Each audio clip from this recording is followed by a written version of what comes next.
Welcome to Annie Talks English, a quiet space where we speak softly about the things that weigh heavily on our hearts. Today, I want to talk about something many of us have lived through, though we rarely name it. It's what happens when being kind slowly turns into forgetting who you are. It starts so innocently. You want to make people happy. You say yes because it feels easier than saying no. You listen, you help, you show up again and again. You convince yourself that being needed means being loved. And at first, it feels good. It feels like purpose. But over time, something quiet begins to change. You start to shrink, not dramatically, but softly. You give away small pieces of yourself in exchange for peace. You say, "It's fine, I don't mind," even when you do. You tell yourself it's not a big deal, even when it is. You start saying yes to things that exhaust you, and no to the things that once made you feel alive. And one day, you realize you've become everything everyone needed, but nothing you recognize. It's a strange kind of loneliness, the kind that hides behind constant connection. You're surrounded by people, by messages, by noise, and yet you feel unseen. So today, let's talk about that feeling, the quiet unraveling that happens when kindness becomes self-erasure. And let's talk about how to come back to yourself, gently, patiently, honestly. Mia was the kind of person everyone could count on. If you called her at midnight crying, she'd pick up. If you forgot your deadline, she'd stay late to help. If you needed to vent, she'd listen. Really listen. Even if her own world was falling apart. Her friends called her the heart of the group. At work, her boss said, "You're such a team player." Her parents told her, "We're so proud you're always helping others." And Mia believed that was a good thing. Because it was. But what no one saw was how much it cost her. Her phone never stopped buzzing. Reminders, favors, questions, invitations she didn't want to say yes to, but couldn't say no to. She smiled through exhaustion, through tight schedules, through the ache of always being available. At night, she'd lie awake replaying conversations. Did I sound rude? Did I disappoint them? Should I have done more? Her heart would race, not from guilt exactly, but from the fear of losing her worth if she ever said no.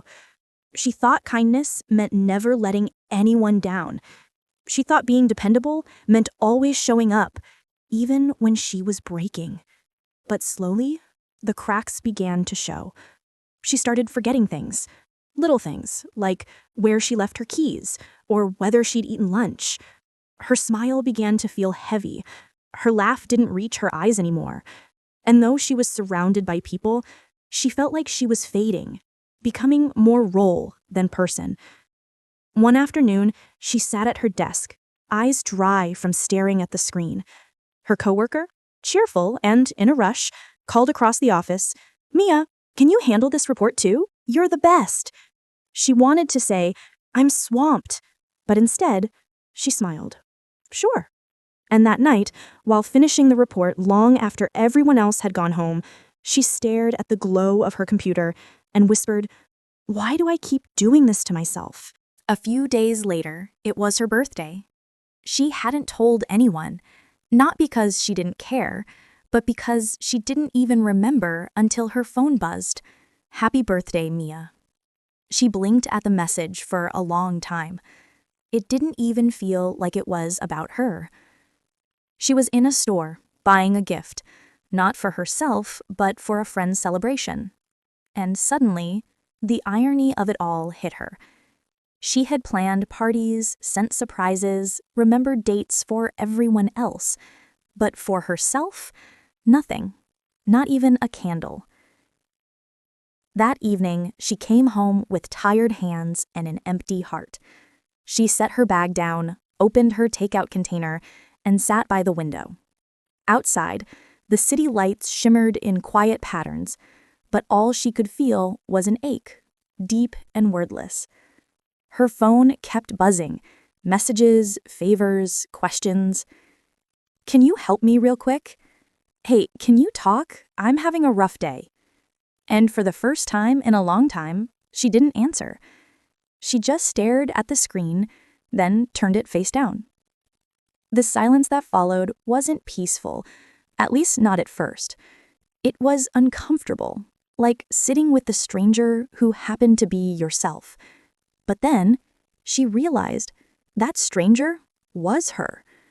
The her who used to write in journals, the her who loved baking, reading poetry, watching sunsets, with no reason at all. The her who had slowly gone missing beneath the weight of everyone else's needs. She whispered to the window's reflection, "When did being kind start feeling like disappearing?" Tears came quietly, not out of sadness, but recognition. She was mourning the girl she used to be. The next morning, something in her shifted. Not in a dramatic, I'm changing my life way, but softly, like fog lifting. She made herself coffee and sat by the window again. The same sunlight, the same view, but it felt different. It felt like she was finally with herself. Her phone buzzed again, another favor. She looked at it, smiled gently, and typed 2 words. "Not today." Her hands trembled a little. It felt wrong. It felt selfish. It felt freeing. It wasn't about rejecting others. It was about reclaiming herself. For the first time in years, she chose stillness over obligation. And that small no, that whisper of defiance, was the beginning of coming home. People-pleasing often looks like kindness. It sounds like care. It feels like love. But underneath it all, it's fear wearing a friendly smile. Fear of rejection. Fear of being seen as difficult. Fear of losing connection if we stop giving. We learn early that being liked keeps us safe, that being agreeable earns us belonging. And for a while, it works. People appreciate us, depend on us, even admire us. But the cost grows quietly, because every time we abandon our own needs to meet someone else's, we reinforce a dangerous story, that love must be earned through sacrifice. People-pleasing teaches you to prioritize harmony over honesty. You say what others want to hear. You take on more than you can handle. You smile when your chest is tight, apologize for existing, and call it kindness. But real kindness, the kind that nourishes instead of depletes, starts from self-respect. True empathy doesn't mean neglecting yourself. It means including yourself in the circle of care. You don't owe anyone your constant availability. You don't have to explain your boundaries. You don't have to make yourself smaller to be loved. Because love that depends on your silence is not love. It's dependency. The truth is, you can't save everyone. You can't be everyone's comfort, everyone's solution, everyone's anchor. If you try, you'll drown quietly, smiling all the way down. And yet, the moment you begin to say no, the world doesn't collapse like you feared it would. Some people may pull away, but the right ones will stay, because the ones who truly love you don't love your usefulness. They love your essence. They love the version of you that laughs freely, that rests deeply, that says no when it's needed and yes when it's real. If you've been losing yourself, trying to please everyone, pause. Take a breath. You don't have to fix this overnight. Healing isn't about becoming someone new. It's about remembering who you've always been, before the noise, before the guilt, before the endless yes. You are not selfish for choosing peace. You are not cold for saying no. You are not unkind for taking time for yourself. You are simply learning how to exist, fully, honestly, softly. When you start to say no without guilt, you make space for the yes that truly matters. The yes to your rest, the yes to your passions, the yes to your real life. Because being kind to yourself is still being kind. Because self-respect is still love. And because sometimes the most radical act of kindness is to stop disappearing for others and finally show up for yourself. Thank you for listening. This is Annie Talks English, where we speak softly about the loud things inside us. And remember, it's not selfish to come home to yourself. If you've been losing yourself, trying to please everyone, pause. Take a breath. You don't have to fix this overnight. Healing isn't about becoming someone new. It's about remembering who you've always been, before the noise, before the guilt, before the endless yes. You are not selfish for choosing peace. You are not cold for saying no. You are not unkind for taking time for yourself.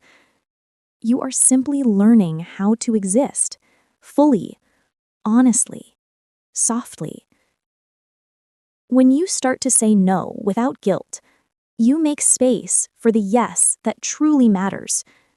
The yes to your rest, the yes to your passions, the yes to your real life. Because being kind to yourself is still being kind. Because self-respect is still love. And because sometimes the most radical act of kindness is to stop disappearing for others and finally show up for yourself. Thank you for listening. This is Annie Talks English, where we speak softly about the loud things inside us. And remember, it's not selfish to come home to yourself.